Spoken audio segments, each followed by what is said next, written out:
নমস্কার, দৈনন্দিন চা পায় আপনাদের সবাইকে স্বাগত।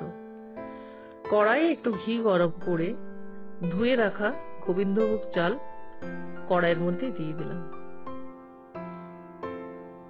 তারপর খুব ভালো করে নাড়াচাড়া করে নিলাম।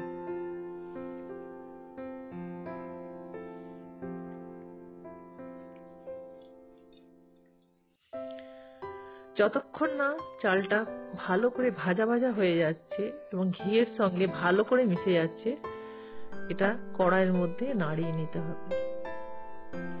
দেখুন আস্তে আস্তে চালটা ঘিয়ের সঙ্গে মিশে একটা শুকনো অবস্থায় পরিণত হচ্ছে।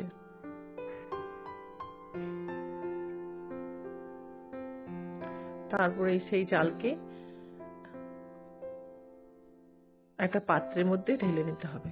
আমি আর একটু ঘি দিলাম, মনে হলো যেন ঘিটা একটু কম হয়েছে। তারপর পাত্রের মধ্যে গোবিন্দভোগ চাল আমি ঢেলে নিলাম।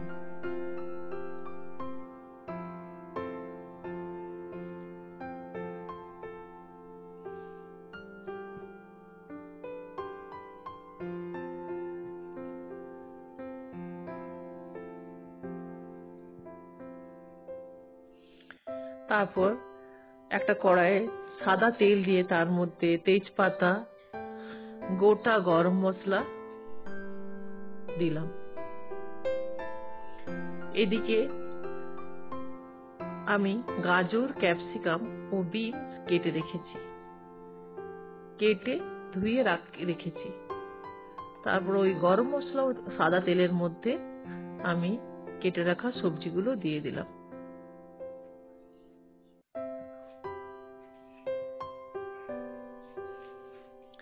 গাজর, ক্যাপসিকাম ও বিনস ভালো করে কড়াইয়ের মধ্যে দিয়ে আমি একটু নুন দিলাম।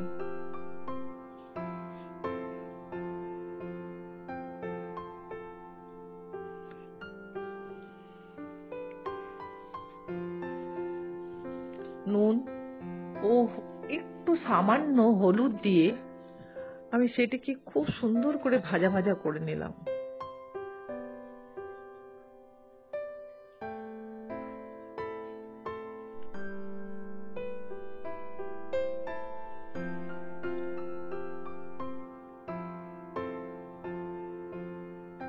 কড়াইয়ের মধ্যে সবজিগুলো খুব সুন্দর করে ভেজে নিতে হবে। দেখুন সব ভাজা হয়ে গেছে। তারপর একটি কুকারের মধ্যে সেই সবজিগুলো ঢেলে দিতে হবে। তারপর ওই ভেজে রাখা গোবিন্দভোগ চাল কুকারের মধ্যে দিয়ে দিতে হবে এবং যতটা চাল তার ডবল জল, যদি 1 কাপ চাল হয়তো 2 কাপ জল, এইভাবে আপনাকে পরিমাণ মতো দিতে হবে। তারপর তার মধ্যে কিশমিশ দিলাম ও একটু চিনি দিলাম। তারপর সেটাকে ভালো করে নাড়িয়ে কুকার বন্ধ করে দিলাম। কুকার বন্ধ করে গ্যাসটা কমিয়ে সিটি দিতে দিলাম। এদিকে আরেক কড়াইয়ে আমি সর্ষের তেল দিয়ে তার মধ্যে নুন হলুদ দিয়ে টুকরো করা পনিরগুলো ভালো করে ভেজে নিলাম।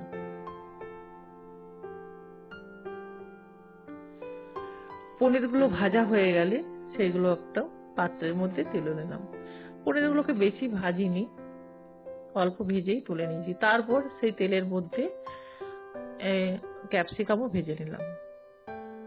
তারপর আবার কড়াইয়ে একটু তেল দিলাম, তার মধ্যে গোটা জিরে দিলাম,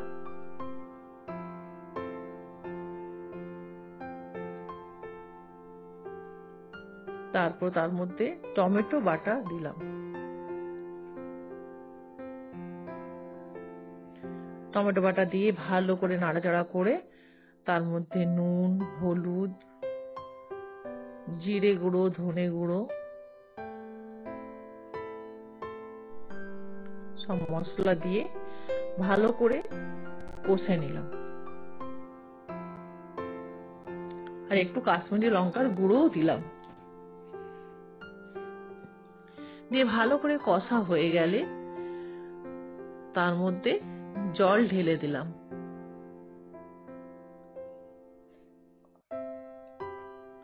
তার আগে ক্যাপসিকামটাও দিয়েছিলাম। ক্যাপসিকামটা দিয়ে মশলাটার সঙ্গে ক্যাপসিকামটা ভালো করে ভেজে নিয়ে তারপরে জল দিয়েছিলাম। জল দিয়ে ভালো করে ক্যাপসিকামটা একটু সেদ্ধ হয়ে গেলে পনিরগুলো দিয়ে দিলাম।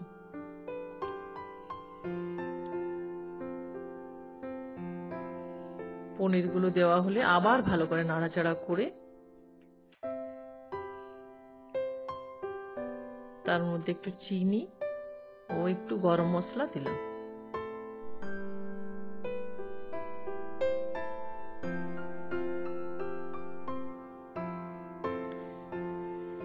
এইভাবে আমাদের তৈরি হয়ে গেল ক্যাপসিকাম পনির কারি। এটা একটা নিরামিষ তরকারি, এর মধ্যে আমি কোন রকম পেঁয়াজ রসুনের ব্যবহার করিনি, কিন্তু দেখুন এটা দেখতে কতটা সুন্দর হয়েছে এবং খেতেও কিন্তু ততটাই সুস্বাদু হয়েছে। তার সঙ্গে আবার ফ্রাইড রাইস বানালাম। ফ্রাইড রাইস, ক্যাপসিকাম পনির কারি ও তার সঙ্গে ছিল টমেটো, কিশমিশ ও খেজুরের একটা চাটনি, পাটালি গুড়ের দিয়ে বানিয়েছিলাম। এভাবে আপনারা বানিয়ে দেখবেন। সমস্ত রান্নায় একটা নিরামিষ রান্না নিরামিষ দিনে সুন্দরভাবে খাওয়া যাবে। ফ্রাইড রাইসটাও দেখতেও ভালো হয়েছে, খেতেও সুস্বাদু হয়েছে, চাটনিটা ভালো হয়েছে। দেখুন রান্নাগুলো দেখতে কত সুন্দর হয়েছে। এইভাবে আপনারা দুপুরের লাঞ্চে বানিয়ে নিতে পারেন ফ্রাইড রাইস, ক্যাপসিকাম পনির কারি ও খেজুর চাটনি।